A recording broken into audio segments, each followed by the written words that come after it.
What's up? This is Ben with WODprep, and today we're going to talk about Granite Games 15.3. I hope you enjoy my drawing. It took me about 45 minutes just to get that all up there, so make sure you admire it. Today we're going to talk about 15.3. If you don't know any of the scalings or modifications, depending on what division you're going to be in, make sure you go on their website and check it out. We're not going to go into the details there. Make sure you read all the rules and regulations. I'm going to talk about my best interpretations. I'm going to go over all the intricacies, all the details of each movement, how I'm going to attack this, but make sure you do your homework and go check online. Also, I'm coming out with my first ever ebook. It's coming out next week. It is called ASRX, The Complete How-To Guide to Take Your Training to the Next Level. I wrote it myself. It's pretty awesome. I've gotten some really great feedback. If you want 100% free access to that, just go to WODprep.com, click on the button, enter your name and email address, and then I'm going to send you that ebook as soon as it comes out next week. And in the meantime, you'll get a couple free goodies. All right, so let's dive right into it. First, the theme for 15.3. You will not win on a single movement. Okay, this workout, guys, is the one that everyone, I think, was dreading. This is the one where there's nothing sexy about it. There's nothing fancy about it. It is just a pure pain cave CrossFit / functional fitness workout, okay? So you will not win on a single movement. So what does that mean? If you're the freaking bomb.com at wall balls, guess what? You're not going to win this workout. You're not going to do great at this workout just because of that one skill. Same thing, if you have an incredible shoulder press or incredible overhead strength, you're not going to win this workout. You're not going to do well just because of that one thing.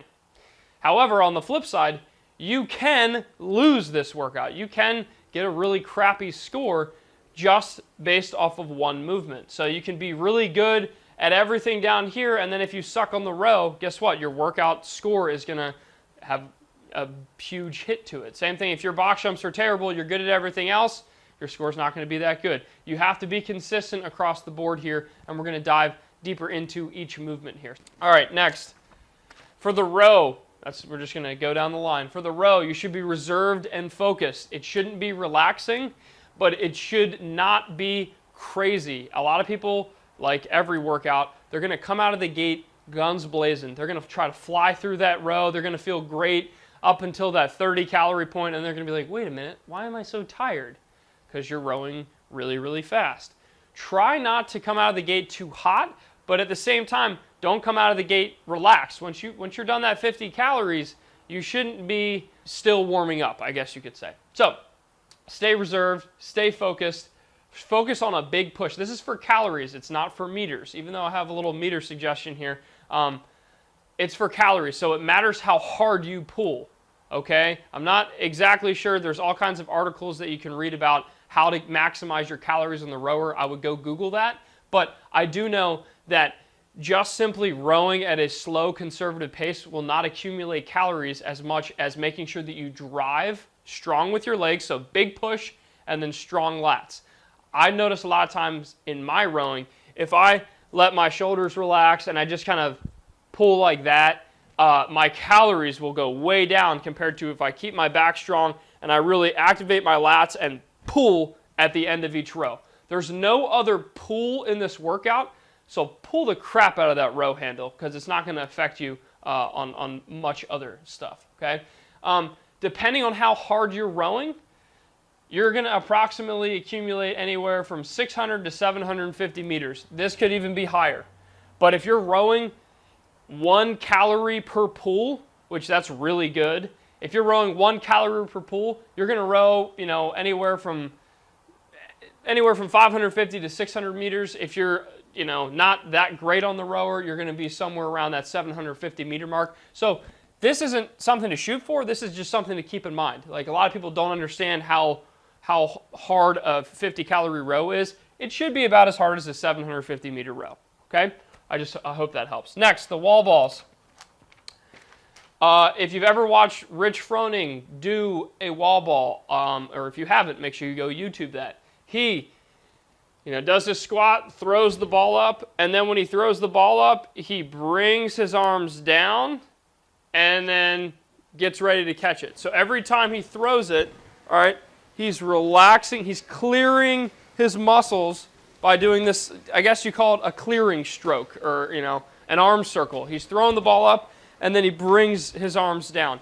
If you just do wall balls, and I'll have a little overlay of this hopefully, if you do wall balls like this, and you keep your arms up in between each rep, all right, if you're keeping your arms up in between each rep, that's just smoking your shoulders more than you need to, which is going to affect you for the next part, shoulder to overhead. So make sure you do an arm release, bounce out of the bottom. You shouldn't be controlling your squat necessarily. You should allow yourself to bounce out of the bottom if you have good squat mechanics.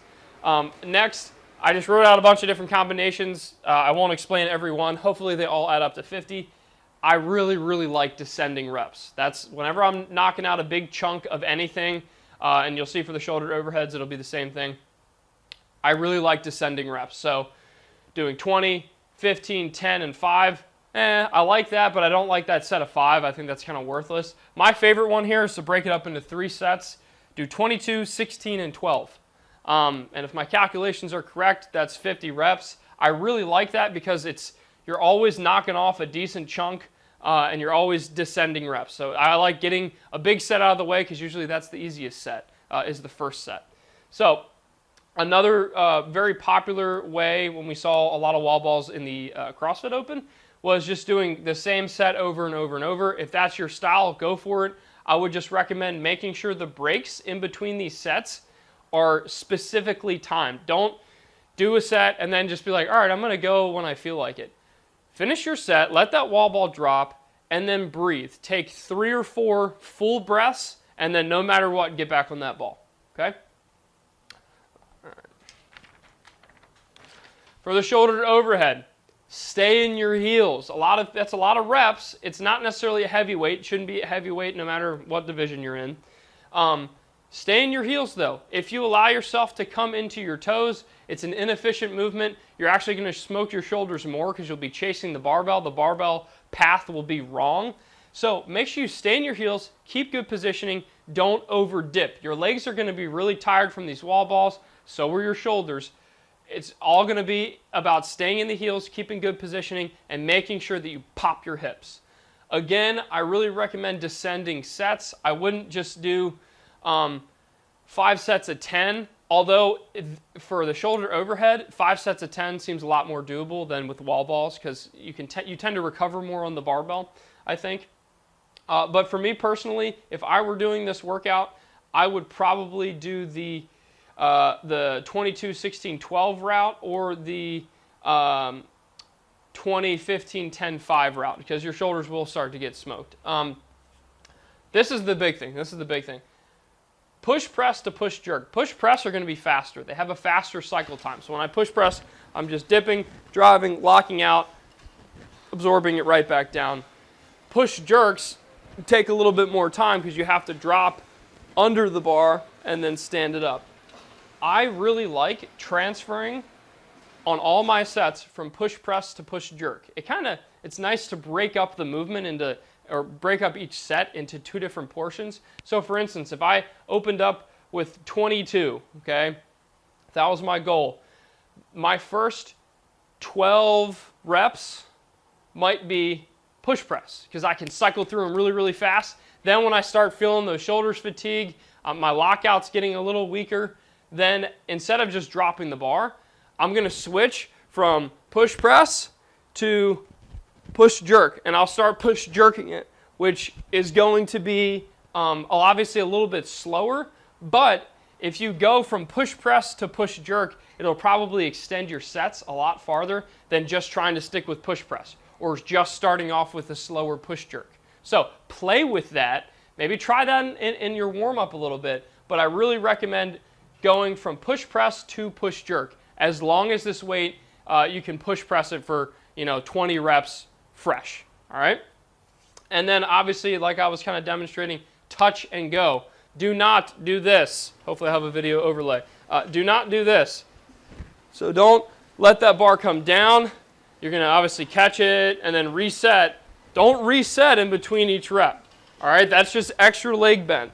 If you reset in between each rep, you're wasting time. If you look at this video of me doing it the right way, I'm able to get a lot more reps in. I'm using that rebound I'm catching the barbell back into my dip and exploding right back up into either my push press or my push jerk. All right, so box jumps. This one, not too much technique here, other than deciding which one you want to do. So rebound at your own risk. Obviously, the fastest box jumps there are rebounding box jumps. However, this is probably one of the most dangerous movements or one of the most injury-prone movements in all of functional competitive fitness, okay? Please watch out for rebounding box jumps. What I do recommend instead of that, I think it's easier to stay steady throughout all 50 reps, is the jump up and step down, or the jump up and down with an absorption, okay? Making sure you're absorbing yourself at the bottom or pausing at the bottom. So here's the jump up and step down. As you'll see in the video, I'm using my arms, I'm jumping up, I'm getting full extension, and then I can choose either foot to step down with, and then as soon as that second foot touches down with my other one, I'm jumping right back up. So you still almost get sort of a rebound here, but there's no impact. It's great. And especially for 50 box jumps, you could really get in a rhythm here. Just get in the zone and try to stay steady throughout all 50 reps. Don't take any breaks. The only break you should take is maybe, starting to switch which leg you drop down with or you step down with. Another thing is the jump up and jump down with the absorb. Here, this is just a normal box jump where instead of rebounding out of the bottom, you're absorbing it and gaining a little bit of control out of the bottom. That'll help prevent any heel cord explosions. Another thing, I didn't write it down here, is the step up and step down technique. Obviously, people have had a lot of success with this. You can step up, get full extension, step down, and then step right back up, and it's like you're doing, I don't know, step aerobics, okay? It kind of seems ridiculous, but a lot of people have had success with it. So if you're really not much of a jumper, step up and step down, that's fine. Just try to stay in the zone. Don't take any breaks. Focus on breathing. That's all you need to do. Focus on breathing, keep moving, just get through these box jumps. Here is one technique that I do recommend if you've never tried it, is the corner technique. That's where instead of jumping on the flat surface, you're gonna jump and or step onto the corner. This allows you to eliminate having to go forward and backward. You are just pretty much, you jump straight up, bring your feet together, you land on the corner. To come down, all you're doing is spreading your feet. You don't have to actually push back away. I've seen people, including myself, get pretty efficient with these. Some people freak out because there's a corner, right in front of you, not in a very favorable position. If it's not going to mess up your head, if you can practice and make sure you get a rhythm in your warm-up, then try the corner technique. I highly recommend it. I think it's a great way to stay efficient with these box jumps. The key here, though, guys, box jumps, steady throughout the whole thing, just get them done. If that clock's winding down on you, then you can really pick up the pace. All right, last thing, equipment. You guys are going to think I'm crazy for this. I really recommend wearing Olympic lifting shoes. If, and only if, you are not doing rebounding box jumps. If you're doing rebounding box jumps and you decide to wear Oli shoes, I think you're kind of crazy. That's just going to hurt. But if you're doing the step up and step down, if you're doing even the jump up and step down, wearing Olympic lifting shoes will not be too cumbersome. Make sure you test it out. For me personally, I can wear Oli shoes when I'm doing jump up, step down, or just step up and step downs, just fine. However, if you are jumping down from the top of the box, don't wear them. It's going to be too much of an impact. It's going to hurt. Don't do it. But here's why. Oli shoes will help you drive out of your heels on this rower. So for me, it helps me row in better position. 2, wall balls. Olympic lifting shoes help incredibly with wall balls because they keep you in great squatting position. And then probably my favorite is the shoulder to overhead. It's going to keep you in your heels. Very, very important. Stay in your heels. The Olympic lifting shoes are going to allow you to do that. So if you can swing it with these box jumps, wear Oli shoes. I promise you it'll help you out. Next, do not grab a wall ball that is lopsided. Take an extra minute to make sure that your wall ball is properly proportioned. If you've ever done wall balls with a lopsided medicine ball, you are nodding in agreement that it is the worst thing you've ever experienced. I remember just doing 10 reps with a lopsided 20-pound medicine ball. it was just one of the hardest things I've ever done because it's bouncing off the wall weird. You catch it, it rolls out of your hands. You just don't want it. Make sure you find a well-rounded, good medicine ball. Another way you can kind of game the system is to find a solid medicine ball. Samantha Briggs demonstrated this a couple years ago where she just crushed one of the open workouts that had 150 wall balls in it because she had one of these, well, one, she's a freak athlete, and two, she had a solid wall ball, and it actually kind of bounced off the wall a little bit. So she didn't have to throw it with nearly as much force. If it touched the wall, it would naturally bounce off, and it was really easy to catch because it was rubber and a little bit smaller, less cumbersome. So if you can get your hands on a wall ball that weighs the correct weight, it might be worth trying. If not, just use your normal gym's equipment and go for it, guys. So really quick, make sure you go to WODprep.com. I have an awesome ebook. If you are trying to take your training to the next level, this ebook is going to be perfect for you, especially if you are really scratching your head trying to figure out how you can master this game called CrossFit or this game called competitive fitness.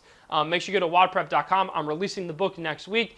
If you like this video, please share it with your entire Granite Games community. I'd really appreciate that. Make sure you tag your friends on Facebook, like the page, all that good stuff. Leave a comment. Good luck this week. Crush it.